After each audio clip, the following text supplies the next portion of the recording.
मूल में चोरनी चारो समन सकल वरोधी परिवार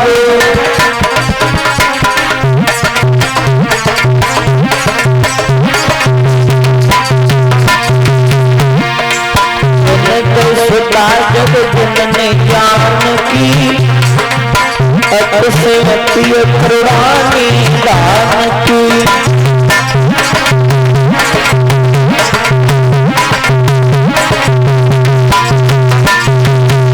अरे ताकि युग पदक कमल मनावो या कृपा निर्मल मत पावो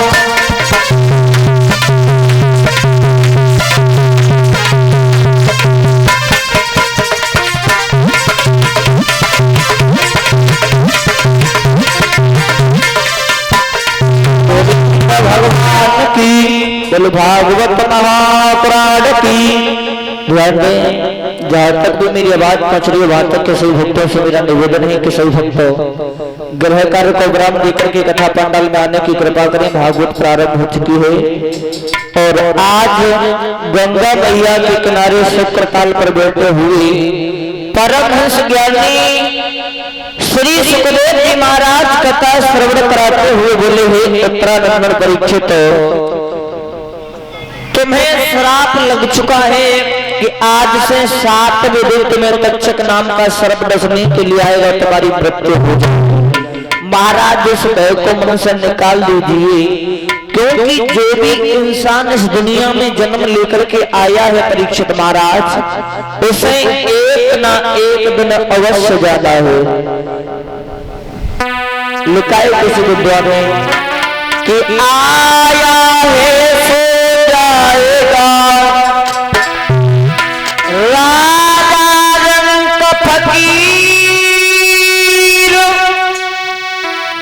कोई सिंहासन चढ़ी चले, सो कोई बंदे पड़े। जो भी इंसान जन्म लेकर के आई महाराज, उन्हें एक न एक दिन अवश्य जाना है। और ध्यान रखना भगवत श्रोताओं, श्री सुखदेव जी महाराज समझाते आपको उस तरीका से कथा श्रवण करनी है जिस तरीका से पानी में रहने वाला कछुआ बाहर की आहट को सुनने के बाद अपने अंगों को शरीर के अंदर सिकोड़ लेता है, उसी तरीका से महाराज तुम्हें कथा श्रवण करनी है। तो मैं तुम्हें बताने के लिए जा रहा हूँ, इस दुनिया में पहले कुछ नहीं था, केवल जल ही जल दिखाई देता था। और महाराज ध्यान रखना, जिस समय और कामदेव का अवतार हुआ, बड़े भ्राता जी भी बता रही थी, तो सबसे पहले कामदेव ने प्रहार अपने पिता ब्रह्मा जी के ऊपर कर दिया।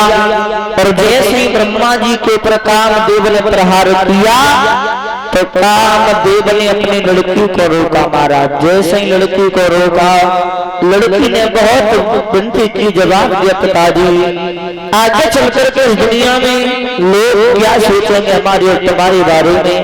अरे आप मेरे पिता हो, मैं तुम्हारी पुत्री हूँ, आपके मुख से बात सुबह नहीं देती। उसी समय महाराज ब्रह्मा जी के 10 पुत्र दौड़ दौड़ के ब्रह्मा जी के पास आए, ब्रह्मा जी से बुरा भला कहा, ब्रह्मा जी का शरीर बीच में से चटका महाराज, 2 भाग हुए, शांभु मनु और शत्रुपा। तो जो शांभु मनु और शत्रुपा जो थे, आगे चल करके इन्हीं के पुत्र हुए थे महाराज उत्तानपाद और महाराज प्रियव्रत। इन्हीं शांभु मनु शत्रुपा के पुत्र थे। लड़की हुई 3, देवहूति परशुति आतोती। और ध्यान रखना महाराज, देवहूति के उधर से कपिल भगवान मैया अनसुईया का अवतार हुआ। और परीक्षित महाराज जो भगवान के 24 अवतार बताए जाते हैं, उनमें एक अवतार कपिल भगवान का भी शामिल है। बोलिए कपिल भगवान की। और जो परशुति नाम की लड़की थी, उसके महाराज 60 कन्याएं पैदा हुई, उनमें से 27 चंद्रमा को, 13 कश्यप ऋषि को, 4 धर्म को, एक सती नाम की लड़की शिवजी को व्याधि महाराज जो शेष बची वो सभी प्रचिता को दे दी। तो आगे जैसे समय बढ़ा तो आज इस दुनिया में हमारे तुम्हारे नेत्रों से महाराज जो कुछ भी दिखाई दे रहा है वो सब कश्यप ऋषि की संतान है। क्योंकि जो कश्यप ऋषि की 13 रानियां थी, बताया गुरु जी ने उन 13 रानियों के दर से कौन कौन पैदा हुआ।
रानी के पर्वत, किसी रानी के पशु और आगे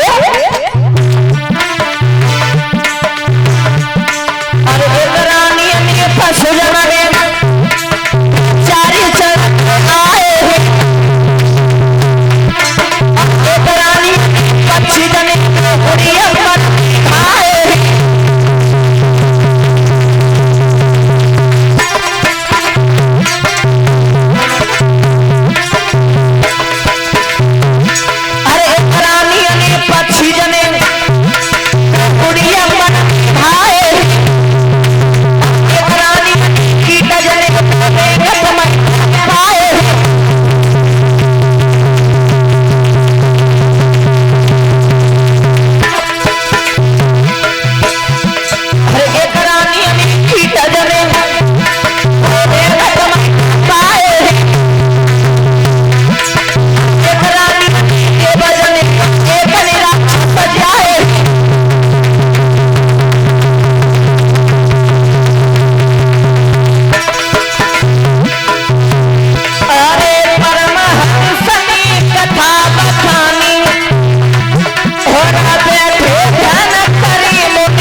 भगवत श्रोताओं, जो 13 रानियां थी महाराज, उनमें से किसी रानी के पेड़ पौधे, किसी रानी के पशु पक्षी, किसी रानी के देव, किसी रानी के राजा जैसे महाराज ये पैदा हुए।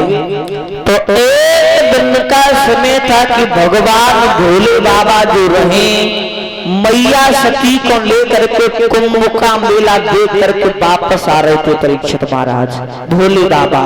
और जैसे ही वन में होकर के चले आ रहे हैं भोले बाबा, और जैसे ही महाराज वन में से निकले तो भोले बाबा ने क्या देखा है कि बबूर के वृक्ष की छाया देखी, भोले बाबा उसी पेड़ के नीचे बैठ गई।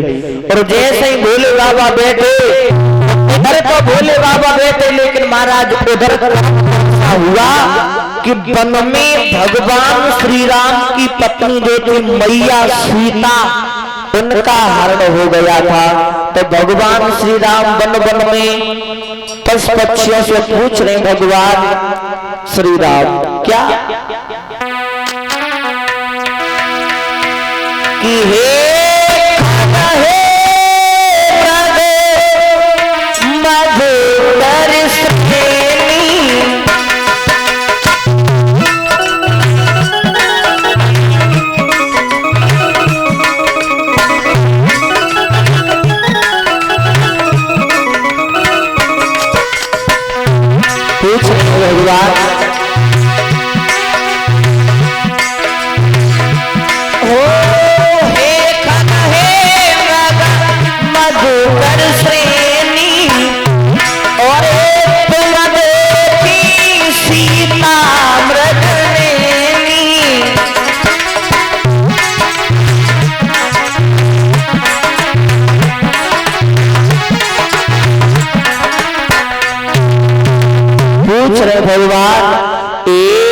गए मृग मधुकर श्रेणी, तुम देखी सीता मृगनेनी।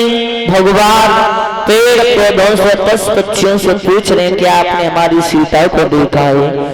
अगर तुमने हमारी भार्या सीता को देखा है तो हमें बताओ। और जैसे ही भगवान श्रोता भोले बाबा ने भगवान को सामने पे देखो, और जैसे ही भगवान को भोले बाबा ने देखो जवाब दो, प्रभु क्या लीला है तुम्हारी। और आज भोले बाबा ने परीक्षित महाराज देर नहीं की। कर्म कौन सा करते हैं भोले बाबा? और